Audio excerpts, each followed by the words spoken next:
அருணாச்சலேஸ்வராய நமஹ. வணக்கம், நான் உங்கள் கோவிந்தராஜன். இது சப்தகிரி டிராவல் எக்ஸ்பி. திருவண்ணாமலையில் கிரிவலம் வர்றது ரொம்ப ரொம்ப சிறப்பான விஷயங்க. அது எல்லாருக்கும் பிடிச்ச விஷயமும் கூட, ரொம்ப பிரபலமான விஷயம் அது. அதே மாதிரி சென்னைக்கு அருகில் இருக்கிற ஒரு கோயில் ஒன்று இருக்குது. அந்த கோயிலையும் பௌர்ணமிக்கு ஆயிரக்கணக்கான பேர் கிரிவலம் வர்றாங்க. அந்த கோயிலை பற்றின டீட்டெயில்ஸு இந்த வீடியோவில் நம்ம பார்க்கலாம்.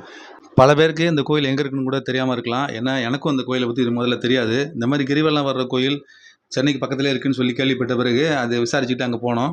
இது எங்கே இருக்குன்னு பார்த்தீங்கன்னா, சென்னையிலேருந்து செங்கல்பட்டு போகிற வழியில் சிங்கபெருமாள் கோயில் உங்களுக்கு எல்லாரும் தெரிஞ்சிருக்கும். அந்த சிங்கபெருமாள் கோயிலேருந்து ரைட்டில் எடுத்து ஸ்ரீபெரும்பூர் போகிறதுக்கு ஒரு ரூட் ஒன்று இருக்குங்க. அது வந்து அந்த உரகடம் வழியாக போகிற ரூட் அது. ஒரு 4-வே ட்ராக் அப்போ மாற்றிருக்காங்க. முதல்ல ஒரு சிங்கிள் ரோடாக இருந்தது. இப்போ 4-வே ட்ராக்கை மாற்றி ஸ்ரீபெரும்புதூர் போகிறதா அந்த ரோட் இருக்குது. அந்த ரோட்டில் தாங்க திருக்கச்சூர் அப்படின்னு ஒரு ஊர் அமைஞ்சிருக்குங்க. அந்த ஊரில் தான் இந்த கோயில் அமைஞ்சிருக்கு. சென்னையிலேருந்து போகும்போது சிங்கபெருமாள் கோயில் ஸ்டாப்பிங்க்கு முன்னாடியே ரைட் ஹேண்ட் சைடில் இருக்குங்க. அது இந்த ஊருக்கு முன்னாடியே ரைட் ஹேண்ட் சைடில் ரோடு ஒன்று பிரியும். பெரிய பெரிய போர்டெலாம் இப்போ எதுவும் இல்லை.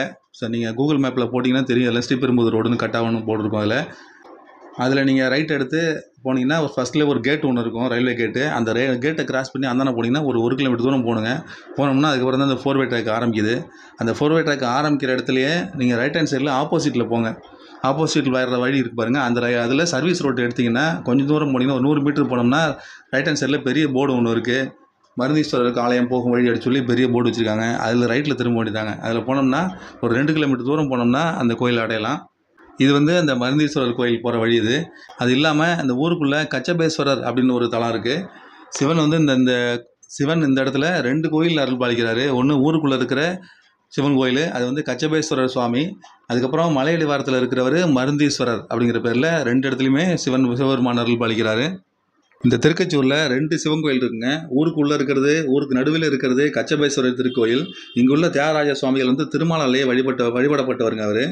இன்னொரு கோயில் மலையடிவாரத்தில் அமைஞ்சிருக்கு. இங்கே இருக்கிற ஒரு பேர் வந்து மருந்தீஸ்வரர் அல்லது ஔஷதீஸ்வரர் அப்படின்னு சொல்லி அழைக்கப்படுறாரு. தாயார் வந்து இழுநீக்கி அம்பாள்.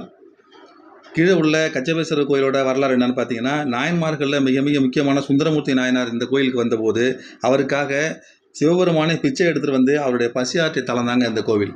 அவ்வளோ சிறப்பான இந்த கோயில் கச்சபேஸ்வரர் கோவில் ஊருக்கு நடுவில் அமைஞ்சிருக்கு. அதே மாதிரி மலையடிவாரத்தில் அமைஞ்சிருக்கிற மருந்தீஸ்வரர் கோயிலும் ரொம்ப ரொம்ப சிறப்பான விசேஷங்க. அது இந்த தலத்தோட கொடிமரத்துக்கு கீழே இருக்கிற மண்ணே பார்த்தீங்கன்னா திருநீற்றோட தன்மையை உடையதாக சொல்கிறாங்க. இந்த கோயிலோட தல வரலாறு என்னன்னு பார்த்தீங்கன்னா, ஒரு காலத்தில் தேவலோகத்தில் இருக்கிற இந்திரன் தான் பெற்ற ஒரு சாபத்தினால அவனுக்கு ஒரு தீராத நோய் ஒன்று வந்தது. அந்த நோயை அந்த தேவலோகத்தில் இருக்கிற அஸ்வினி குமாரர்களாலேயே சரி பண்ண முடியல. அவர்கள் நாரதர்கிட்ட கேட்க, நாரதர் என்ன சொன்னாருன்னா, பூலோகத்தில் இருக்கிற திருக்கச்சூர் அப்படிங்கிற ஊரில் இருக்கிற மலையடிவாரத்தில் அமைஞ்சிருக்கிற மருந்தீஸ்வரரை போய் பாருங்கள். அவரை போய் வழிபட்டோம்னா அந்த மலையில் மூலிகை நிறையா இருக்குது. அந்த மலையில் உள்ள மூலிகையை எடுத்துகிட்டு வந்து இந்த இந்திரனுக்கு கொடுத்தோம்னா கண்டிப்பாக அந்த நோய் குணமாகும்னு சொல்லி சொன்னாருங்க. அதை தெரிஞ்சுக்கிட்டு நேராக அந்த சிவன் கோயிலுக்கு வந்து சிவனை வழிபட்டு, சிவனையும் அம்பாளையும் வழிபட்டு, இந்த மருந்து இருக்கிற இடத்த கேட்க, அவரும் இந்த பின்னாடி உள்ள மலையை காமிச்சு, இந்த மலையில் தான் பாலா அதிபாலா அப்படின்னு 2 மருந்து இருக்குது. அந்த 2 மூலிகையும் நீங்கள் பறித்து எடுத்துகிட்டு போய் இந்திரன்கிட்ட கொடுத்தா கண்டிப்பாக அந்த இந்திரனுக்குள்ளே நோய் குணமாகும்னு சொல்லி சிவபெருமான் உரைக்க, அதை தேடி போன அஸ்வினி குமாரர்களால் அதை கண்டுபிடிக்கவும் முடியல. ஆயிரக்கணக்கான மூலிகை இருந்தனால எதுங்கிறது அவர் கண்டுபிடிக்க முடியல. அப்போ திரும்பவும் வந்து அம்பாள்கிட்ட வேண்டுனோடனே அம்பாள் தன்னுடைய பார்வையால் அந்த மூலிகைகள் இருக்கிற இடத்த ஒளி வீசி காட்டினாங்க. அதனால தான் அந்த தாயாருக்கு இருள்நீக்கி அம்பாள் அப்படிங்கிற பேர் வந்தது. அதுக்கப்புறம் அந்த மூலிகைகளை அந்த அஸ்வினி குமாரர்கள் பறிச்சுட்டு போயிட்டு இந்திரன்கிட்ட கொடுத்து, அதுக்கப்புறம் இந்திரனுங்கிற நோயை குணமாச்சுங்க. இதுதான் அந்த கோயிலோட தல வரலாறு. இந்த மாதிரி வந்ததுனால தான் இங்கே இருக்கிற சிவபெருமானுக்கு மருந்தீஸ்வரர் அப்படின்னு பேர் வந்தது. அந்த மூலிகை இருக்கிற இடத்த காமிச்சதுனால தான் இந்த தாயாருக்கு இருள்நீக்கி தாயார் அப்படிங்கிற பேர் வந்ததுங்க. இந்த கோயிலுக்கு பெரிய ராஜகோபுரம்லாம் ஒன்றும் இல்லைங்க. அது மெயின் ரோட்லேருந்து 2 கிலோமீட்டர் தூரம் போனோம்னா 2 கட்டிங் தான் இருக்குது. ஸ்ட்ரைட்டாக போனோம்னா ஃபஸ்ட்டு லெஃப்ட் ஒன்று வருது. அந்த லெஃப்ட்டில் ஸ்ட்ரைட்டாக போனோம்னா மேலே ஏறிக்கிட்டே இருக்குது ரோடு. சிமெண்ட் ரோடு போட்டிருக்காங்க. மலையிலே ரோடு போகிற மாதிரி இருக்குது. சுற்றிலும் வீடு இருக்கிறதுனால மலை மேலே ஏறுற மாதிரி ஒரு ஃபீலிங்கே இல்லை. ஆனால் ரோடு வந்து உயர்ந்துக்கிட்டே இருக்குது. நேராக மேலே போனோம்னா கடைசியாக பெரிய இடம் இருக்குது. அந்த இடத்துல வண்டியை பார்க்கிங் பண்ணிட்டோம்னா எதுத்தாப்புல சின்ன கோயிலுங்க. அது பெரிய ராஜகோபுரம்லாம் கிடையாது, மொட்டை கோபுரமாக தான் இருக்குது. வாசலில் 2 போர்டு வச்சுருக்காங்க. பெரிய ஒரு அரச மரம் அந்த இடத்துல இருக்குது. சிவபெருமானோட உருவத்தை மட்டும் நெஞ்சளவு இருக்கிற உருவத்தை அந்த மரத்தடியில் ஒரு பொம்மையாக செஞ்சு வச்சுருக்கிறாங்க. பார்க்கறதுக்கு ரொம்ப அழகாக இருக்குது அந்த இடம். அந்த இடத்துல நீங்கள் வண்டியில் போனீங்கன்னா அந்த இடத்துல பார்க்கிங் பண்ணிவிட்டு அந்த கோயில் அடையலாம். இந்த கோயிலில் மண்ணே பிரசாதமாக வழங்கப்படுதுங்க. இந்த மண்ணை நம்ம நெத்தியில் விட்டுக்கிட்டோம்னா தீராத நோயும் தீரும் அப்படிங்கிறது பக்தர்களோட பரவலான நம்பிக்கை. இந்த மூலிகையில் இருந்த மலைகள்லையும் மலையை சுற்றிலும் எண்ணற்ற சித்தர்கள் தவம் இருந்ததாக சொல்கிறாங்க. இந்த மூலிகைகள் நிறைந்த மலையிலையும் மலையை சுற்றிலும் எண்ணற்ற சித்தர்கள் தவம் இருந்ததாக சொல்லுது ஸ்தல புராணம்.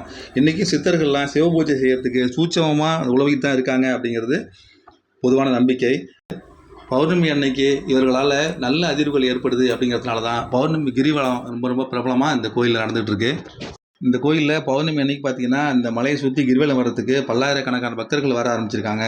திருச்சி, திருவள்ளூர், பாண்டிச்சேரி, விழுப்புரம், திண்டிவனம் அப்படின்னு பல ஊர்லேருந்து பௌர்ணமி அன்னைக்கு இந்த கோயிலுக்கு வந்துட்டு போகிறாங்க பக்தர்கள்லாம். கோயிலேருந்து இடது பக்கம் அந்த மலை கீழே சுற்றி வர்றதுக்கான கிரிவல பாதை ஆரம்பிக்கும். 3 கிலோமீட்டர் தூரம் கொண்டதுங்க அந்த கிரிவல பாதை. மலையை அந்த கோயிலை ஒட்டி இடது பக்கம் போகும் ரோடு. அந்த பாதையிலே இறங்கி போனீங்கன்னா சின்ன ஒரு ஒத்தடி பாதை மாதிரி இருக்கும். அப்புறம் சின்ன தார் ரோடு வரும், திரும்பவும் மண் ரோடெலாம் வரும். அது வழியாக சுற்றி வர வேண்டியதாங்க. மலையை சுற்றி வந்தோம்னா மொத்தம் 3 கிலோமீட்டர் தூரம் வரும். சுற்றி கோயிலோட வலது பக்கம் வந்து திரும்பவும் ஜாயிண்ட் ஆகிடுங்க. அது இந்த பாதை பௌர்ணமி காலத்தில் மட்டும்தான் மக்களால் சுற்றி வரப்படுது. மற்ற நாளில் இது மூலமாக யாரும் சுற்றி வர்றது கிடையாது. பௌர்ணமி காலத்தில் மத்தியானத்துலேருந்தே எல்லாருமே வந்துடுறாங்க. மத்தியானமாக ஆரம்பித்து எல்லாருமே சுற்றி வர்றாங்க. சென்னையிலேருந்து இப்போ நிறைய பேர் இந்த கோயிலில் போய் கிரிவலம் சுற்றி வந்துட்டுருக்காங்க. இங்கே உள்ள சிவபெருமானை வணங்கிட்டு வெளியில் வந்து அந்த கொடிமரத்துக்கு கீழே இருக்கிற சின்ன தொட்டி மாதிரி கட்டி வச்சுருக்காங்க. அந்த இடத்துல அந்த மலையடி வாரத்தில் மண் தான் எல்லாரும் சுரண்டி வெறும் பாறையும் மண்ணுமாக தான் இருக்குது. அதுலேயும் நீங்கள் கொஞ்சம் நகத்தாலேயே சுரண்டி இல்லை கையால் லேசாக சுரண்டி எடுத்தோம்னா அந்த மண் கிடைக்கும். அதை எடுத்து திருநீராக பூசிட்டு வரலாம். இந்த கோயிலோட மின்பக்கம் பார்த்தீங்கன்னா வண்டியெல்லாம் பார்க் பண்ணுற இடத்துக்கு ரைட் ஹேண்ட் சைடில் பார்த்தீங்கன்னா அங்கே ஒரு சித்தரோட கோயில் ஒன்று இருக்குது. இந்த கோயிலோட புகழ்பெறத்துக்கு காரணமாக இருந்த சிவசத்குரு குழந்தைவேல் சுவாமிகளோட ஆசிரமம் அந்த இடத்துல தாங்க இருக்குது. அவருடைய வழி வந்த மௌனகுரு வீராசாமி சுவாமிகளுக்கும் அதே இடத்துல வழிபாடு செய்கிறாங்க. கண்டிப்பாக இந்த கோயிலுக்கு போகும்பொழுது அந்த சித்தர்களோட இடத்தையும் போய் பார்த்துட்டு அவங்களையும் வழிபட்டு வர்றது தான் ரொம்ப ரொம்ப முக்கியமான விஷயமா இருக்கும். ஏன்னா இந்த கோயில் உள்ள மலையில் ஏராளமான சித்தர்கள் இருக்காங்கிறது பொதுவான நம்பிக்கை. அந்த மாதிரி ஒரு சித்தரோட ஆசிரமம், சித்தரோட வழிபாடு நடக்கிற இடம் அந்த கோயில் பக்கத்தில் இருக்கிறதுனால இந்த கோயிலில் வந்து மருந்தீஸ்வரரையும் எழுநீக்கி தாயாரையும் இங்கே வணங்கிட்டு போகும்பொழுது இந்த குழந்தைவேல் சித்தரையும் வணங்கிட்டு போகிறது தாங்க ஒரு பொருத்தமாக இருக்கும். திருவண்ணாமலையை மாதிரியே இங்கே சென்னைக்கு அருகில் இருக்கிற இந்த கிரிவல பாதை உள்ள மருந்தீஸ்வரர் எழுநீக்கி தாயார் அமைந்துள்ள இந்த திருக்கச்சூருக்கு கண்டிப்பாக எல்லாருமே போயிட்டு வரலாங்க. இந்த கோவில் சிங்கவெருமாள் கோயில் பக்கத்திலே அமைஞ்சிருக்கிறதுனால இந்த கோயில் மட்டும் இல்லைங்க, சிங்கவெருமாள் கோயில் அமைஞ்சுள்ள பாடலாத்திரி நரசிம்மர், அதுக்கப்புறம் செட்டி புண்ணியத்தில் அமைஞ்சிருக்கிற ஹயக்ரீவர், அதுக்கப்புறம் மைந்தா சிட்டிக்கு உள்ளார போனோம்னு வச்சுங்க அங்கே வந்து கால பைரவர் ஸ்தலம் இருக்குது. அப்புறம் 108 வைணவ தலங்கள் இருக்குது. இதெல்லாம் வந்து ஒரு நாள் டூரில் எல்லாத்தையுமே பார்க்கலாங்க. ஒரு நாள் காலையில் கிளம்புனோம்னா பாடலாத்திரி நரசிம்மர், அப்புறம் அந்த செட்டி புண்ணியம் ஹயக்ரீவர், அப்புறம் இந்த திருக்கச்சூர் மருந்தீஸ்வரர் மற்றும் கச்சபேஸ்வரர், அதுக்கப்புறம் மைந்தா சிட்டிக்கு உள்ளே இருக்கிற திருவடி சூலத்தில் இருக்கிற 108 திவ்ய தேச தலங்கள் செயற்கையாக செஞ்சு வச்சுருக்காங்க. ரொம்ப ரொம்ப அழகாக செஞ்சு வச்சுருக்காங்க. 108 திவ்ய தேச தலங்கள் அமைச்சிருக்காங்க. அதை பார்க்கலாம். அப்புறம் அந்த கால பைரவர் ஸ்தலம் ரொம்ப ரொம்ப அருமையாக கட்டியிருக்காங்க. அந்த இடமும் மலையடி வாரத்தில் ரொம்ப ரொம்ப ரம்மியமான இடத்துல அமைஞ்சிருக்கு இந்த 2 கோயிலுமே. இதெல்லாம் பார்க்கலாங்க. கண்டிப்பாக இந்த செங்கல்பட்டு பக்கத்தில் இருக்கிற இந்த எல்லா ஊர்களையுமே பார்க்க வேண்டிய கோயில்கள். வாய்ப்பு இருக்கும்போது இந்த கோயிலுக்கு போய் தரிசனம் பண்ணிட்டு வாங்க. மறுபடியும் இது மாதிரி இன்னொரு அப்டேட்ஸோடு உங்களை மீண்டும் சந்திக்கிறேன். நன்றி, வணக்கம்.